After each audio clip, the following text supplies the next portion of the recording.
गुरु जी, क्या नवग्रह वास्तव में दुख देते हैं?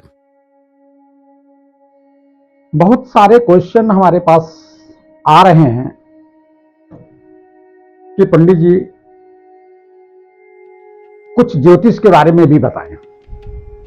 हम इसलिए बहुत ज्यादा गहरी बात आप लोगों को नहीं बताना चाहते कि तुरंत विरोध खड़ा हो जाएगा। और खैर, विरोध का मुझे डर नहीं, जो मैं बोलूंगा उसका मैं 1 लाख आदमियों के बीच में भी स्पष्टीकरण दे दूंगा। मैं कोई भी हवा में बात नहीं कर रहा हूं, अपने व्यक्तिगत अनुभव के और दिल दिमाग में बैठा दूंगा हर चीज को। लोगों का मानना है कि ज्योतिष क्या है और ज्योतिष के आधार पर हम लोगों के दिल दिमाग पर प्रभाव क्या पड़ता है और ग्रह हमारे लिए क्या करते हैं। देखो, सच्चाई यही है, ग्रह अपना काम करते हैं। ग्रहों से हमारी कोई दुश्मनी नहीं है।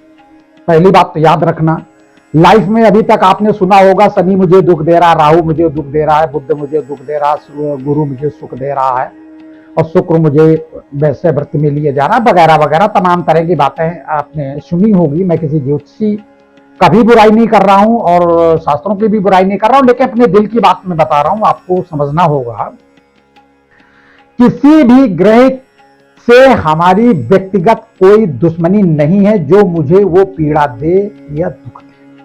ये दिल दिमाग में पूरी तरह से जो अभी तक बैठा था कि ग्रह मुझे दुख दे रहे हैं, ये बात दिल से निकाल देना है। कहीं भी आप लिखा नहीं देखोगे, लेकिन दिल को मेरी बात छुएगी। उन ग्रहों से हमारी कोई जातीय दुश्मनी नहीं है और कोई भी पूर्व जन्म का भी हमारा उनका कोई लेन देन नहीं है। ग्रह ऊपर अपना वर्क कर रहे हैं, उनको ग्रह का नाम दे दिया गया है। वो अपने एक वस्तु है, एक चीज है जो परमात्मा ने हम सब लोगों के सूरज चांद सितारे सब बना के दिए हैं। जो हम लोगों को जरूरत था, उनसे हमारी व्यक्तिगत कोई दुश्मनी नहीं है जो आज 7:30 आकर मेरे हाथ पैर तोड़कर या मेरे परिवार को बर्बाद करके जा रही है। ऐसा कुछ नहीं, मेरा किसी भी ग्रह से कोई भी दुश्मनी नहीं, कोई भी ग्रह मुझे दुख नहीं दे रहा है। ये बात आप सब लोगों को दिल में छुएगी। ये ध्यान रखना, जो हमारे पाप कर्म हैं उनको हम ग्रहों से जोड़ लेते हैं। ये ज्योतिषी विद्या है। हम अपने पापों को ग्रहों से जोड़ लेते हैं, अपने पूर्ण कर्म को ग्रहों से जोड़ लेते हैं और जो जोड़ लेते हैं उससे जब ताना बाना मिलता है तो वो बातें हमें मिलती जुलती दिखती है, तो हमें लगता है ग्रह मुझे दुख दे रहा है। आप कल्पना करें, पाकिस्तान और पत्नी दोनों की एक राशि, गाय और गधा दोनों की एक राशि। तो ऐसी स्थिति में क्या दोनों एक तरह का काम करेंगे? अगर ग्रहों का प्रभाव होगा, दोनों एक तरह का प्रभावी होंगे। और भी सारी बातें बताएंगे, इसके कटाक्ष भी लोग खड़े करेंगे, लेकिन मैं उसका उत्तर दूंगा। मैं 1 लाख व्यक्तियों के बीच में अपनी कही हुई बात से मुकरूंगा नहीं हूं। मैं बिल्कुल स्पष्ट करके रहूंगा, वोट बैंक डाल के मैं इसको प्रमाणित कर दूंगा कि बात कौन सी सही है।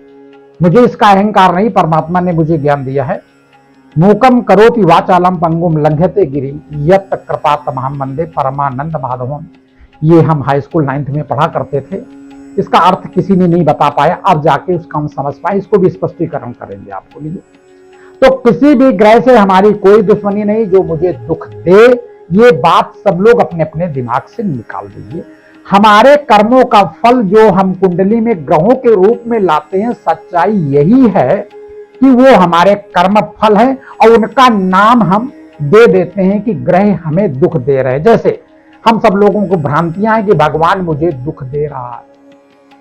सबको भ्रांतियां हैं कि भगवान मेरे लिए कुछ ऐसा कर रहा है जो हम परेशान तबाह हैं। भगवान ने क्या कर दिया, भगवान ने क्या कर दिया। बच्चा पैदा हुआ, हमने किया, मर गया, भगवान ने ले लिया। तो ये जो गलत फहमियां हैं हम लोगों के बीच में, इनको खत्म करना हमारा एक उद्देश्य है। तो ग्रहों से हमारी कोई दुश्मनी नहीं। मैं कई बार कह चुका हूं, ग्रह मुझे कतई दुख नहीं देते। सूरज चांद सितारे से हमें कोई लेना देना नहीं है। उनका काम प्रकाश देना और हमारा काम उस प्रकाश का भोग करना। उनसे हमारा कोई लेन देन, हमारे कर्म ही हमारी कुंडली पर बन के आते हैं। हाँ, उनको ग्रहों का नाम देकर हम समझा देते हैं। जैसे हम जब दीपावली मनाते हैं तो कहा जाता लक्ष्मी घर में आएगी, इसलिए धुलाई पुछाई सफाई वगैरह सब कुछ करते हैं। आप कल्पना करो, लक्ष्मी की सवारी उल्लू, और जब दीपावली होती है तो उजेला बहुत होता है, उजेले में उल्लू को दिखता नहीं, कैसे आएगी लक्ष्मी? दूसरा विषय, लक्ष्मी की सवारी हाथी। अब घरों में इतने बड़े दरवाजे नहीं कि लक्ष्मी जी घुस जाएं हाथी समेत। और अगर घुसती हैं तो एक नाले पर वाला भी दीपावली मनाता है, और एक विकलांग भी मनाता है, एक धनवान भी मनाता है, और एक निर्धन भी मनाता है। क्या सबके घर वैसे ही हो जाते? सच्चाई ये है कि हमारे ऋषियों मुनियों ने घर की सफाई के लिए साल में 1-2 त्योहार ऐसे बनाए जो घर में कोना कोना साफ हो जाए। ये त्योहार का नाम, यानी लक्ष्मी आने के नाम से लोग सफाई करेंगे, ये हमारे ऋषियों का मत था। ऐसे ही ग्रह मुझे दुख देते हैं, ये वास्तविकता नहीं। ग्रह से हमारा कोई भी लेना देना नहीं, हमारे पाप कर्म देते हैं। अब वो पाप कर्मों का नाम शनि राहु केतु, अब शनि राहु केतु बहुत ऐसे ग्रह हैं जो लोगों को आसमान पे ले गए। तो जब इनका काम है परेशान करना, तबाह करना, तो अच्छी स्थिति में क्यों ले जाते हैं? ये हमारे कर्मों की स्थिति से हमारे उन भावों में बैठते हैं। हमारे ऋषियों मुनियों का शोध था, जिन्होंने इस शोध करके एक चक्र बनाया 12 भाव का, और उसमें ग्रह बैठा है, उसमें कर्मों के आधार मैच करता है, काफी कुछ मैच करता है, 100% नहीं मैच करता है, काफी कुछ मैच करता है। इस कारण से ग्रहों के नाम से हम ज्योतिष का फलादेश करते हैं, और वास्तु का भी प्रभाव हमारे मन, मस्तिष्क और व्यवहार और परिवार पर पड़ता है। मैंने इसको बहुत नजदीक से देखा है। 10-10 लोग एक घर में कमाते हैं, और उस घर में कर्जा 10% वाला बना ही रहता, बैंकों से बना ही रहता है, और आदमी सारा दिन रात जूझता रहता है। ये वास्तव में मैंने इसके परिणाम देखे, और मैंने तुरंत इसके रिजल्ट भी देखे हैं कि उसका रिजल्ट अच्छा आया और लोगों ने स्वीकार किया। इस बारे में भी आगे चर्चा करेंगे। बाबा